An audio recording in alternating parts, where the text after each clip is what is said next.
বস, Malayalam industry কী করছে? আমি এই কথাটার কতবার বলবো। এমন একটা ছবি নিয়ে আমি কথা বলবো এখন, যেই ছবিটা সম্পর্কে যদি অজয় দেবগন জানতে পারে তাহলে সবার আগে রিমেক করবে।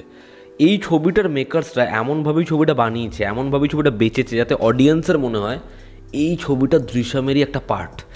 বিশ্বাস করো, ছবিটা যখন শুরু হয় তোমার সেই ফিলটাই আসবে, এবং ছবিটা যে নোটে শেষ হয়, ছবিটার ইন্টারমিশনে এই লেভেলের হাই দেয়। এই ছবিটা বস মিস করো না। আমাদের এখানে যে কটা শোতেই ছবিটা আছে, যদি সম্ভব হয় ছবিটা দেখে আসো। ইংলিশ সাবটাইটেল অ্যাভেলেবেল রয়েছে। কোন ছবি? ছবির নাম হচ্ছে থুদারুম। এই ছবিটা মালায়ালাম ছবি এবং এটা একটা অ্যাকশন স্টার মুভি। ছবিতে মুখ্য চরিত্র অভিনয় করছে মোহনলাল। ছবির গল্পটা আমি একটু করে বলছি, যদি মস্তি না পাও তাহলে বলবে। মোহনলালের একটা সুন্দর পরিবার রয়েছে, তার নাম হচ্ছে বেনজি, এবং সে নিজের পরিবার নিয়ে খুব ভালো রয়েছে, সুখে শান্তিতে রয়েছে। তার একটা ব্ল্যাক অ্যাম্বাসাডার রয়েছে, যেটা চালিয়েই তার সংসার চলে। এবার তার গাড়িটা পুলিশের হাতে লেগে যায়। এরপর কী হবে আমি আর কিচ্ছু বলবো না। এর থেকে বেশি জানতে হলে তোমাকে নিকটবর্তী সিনেমা হলে কি ছবিটা দেখতে হবে। ছবির পজিটিভ দিক, নেগেটিভ দিক। ছবির জন্য অনেকগুলো পজিটিভ দিক রয়েছে। প্রথম পজিটিভ দিক হচ্ছে এরকম একটা প্লট। ছবির স্ক্রিন প্লে ভীষণ টাইট, 2 ঘন্টা 45 মিনিটের ছবি, তা সত্ত্বেও ছবিটা তোমাকে জাস্ট হুক করে রাখবে। ছবির ফার্স্ট হাফ জাস্ট ব্যাপক, ইমপ্রেসিভ। ছবিটার যে ইভেন্টটা তার আগে পর্যন্ত আমাদেরকে বুঝতেই দেবে না ছবির মধ্যে কী হতে চলেছে। দেখো, দুটো জিনিস হচ্ছে শক আর সারপ্রাইজ। শক হচ্ছে অডিয়েন্স এবং ক্যারেক্টার যখন একসাথেই বিষয়টা জানতে পারে, এবং সারপ্রাইজ হচ্ছে তার কিছুক্ষণ আগে অডিয়েন্স জেনে গেল, কিন্তু তার কিছুক্ষণ পর জানতে পারলো প্রোটাগনিস্ট। সেটা হচ্ছে সারপ্রাইজ। তো এই ছবির ক্ষেত্রে শক এবং সারপ্রাইজ দুটো বিষয়কে এরকমভাবে ইভেন্ট ওয়াইজ ব্লেন্ড করা হয়েছে। ছবির ইন্টারমিশনের যে হাই পয়েন্টটা, সেটা জাস্ট চমকপ্রদ। আমি এটা বলছি না যে তুমি ওটা প্রেডিক্ট করতে পারবে না, ওটা অডিয়েন্স দ্বারা অডিয়েন্সকে আগে বুঝিয়ে দেওয়া হয়েছে, এবং তারপর যখন ক্যারেক্টার জানতে পারবে সেটা জাস্ট ফ্যাবিউলাস। তো ছবির ওই ইন্টারমিশনের 15-20 মিনিট, ইন্টারমিশনের আগের, সেটা জাস্ট দারুণ, তুখর। এবং ছবির গল্পটা যেভাবে ট্রান্সফর্ম হয়, যেভাবে ঘুরতে থাকে, সেটা ফার্স্ট হাফেই মূলত তোমাকে উড়িয়ে দেবে। সেকেন্ড হচ্ছে এখানে দারুণ পারফরমেন্স।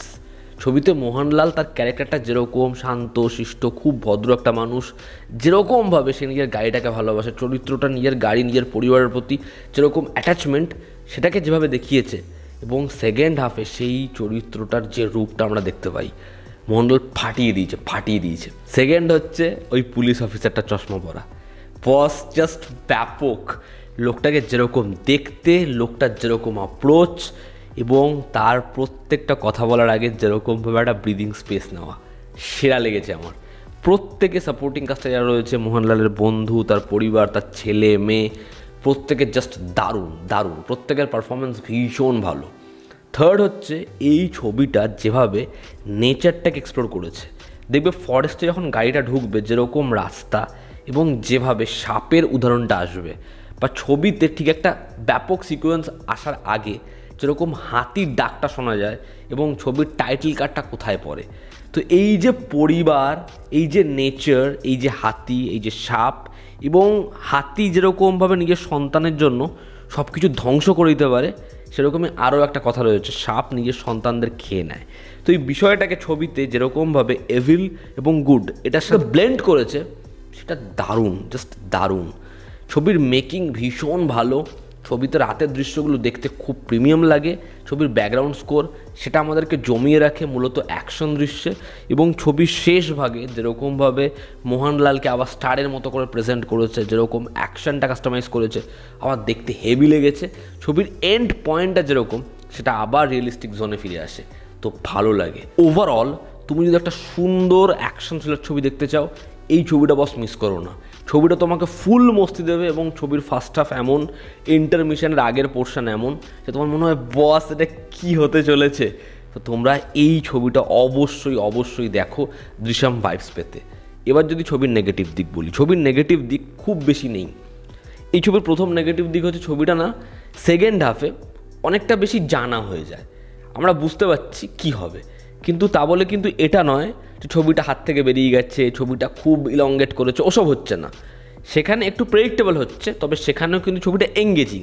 তবে ফার্স্ট হাফে আমরা যে হাইগুলো পাচ্ছিলাম, সেকেন্ড হাফে পুরো বিষয়টা হচ্ছে আমাদের জানা। এবং ছবির ঠিক ক্লাইম্যাক্সের আগে, প্রি ক্লাইম্যাক্স যেটাকে বলে, সেখানে আমরা একটা বড় ইভেন্টের এক্সপেকটেশন রাখি, সেটা আমরা পাই না।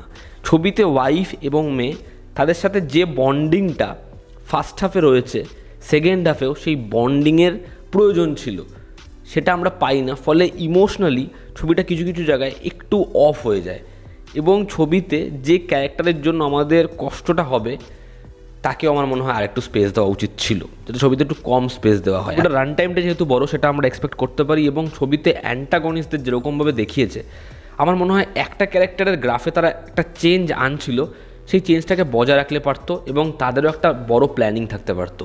সেই প্ল্যানিংটা যেরকমভাবে মুখে মুখে বলে যাচ্ছে, আমার মনে হয় সেটা কার্যকরী হলে, বা তারা এর পর কী ভেবেছে এবং এই ক্যারেক্টারটা সে আবার এই প্ল্যানিংটাকে ভাঙছে, এদের মধ্যে টাসেলটা আরও জমছে, সেরকম কয়েকটা জায়গা তৈরি হয়েছিল, কিন্তু সেগুলোকে আমরা প্রপার এক্সপোজার পেতে দেখি না। বাট ওভারঅল এই ছবিটা আমার মনে হয় তোমাদের প্রত্যেকের দেখা উচিত। তোমরা মস্তি পাবে, ছবিটা জাস্ট দেখো এবং তোমার মনে হবে এই ছবিটা অজয় দেবগন জানতে পারলে আগে রিমেক করবে এবং রিমেক করলেই হিট। এই ছিল আমার ওপিনিয়ন এই ছবিটা নিয়ে। তোমরা যারা দেখেছো তোমাদের কেমন লেগেছে জানিও। জনতা আমাদের পাশে আছে। আবার দেখা হচ্ছে। Take care.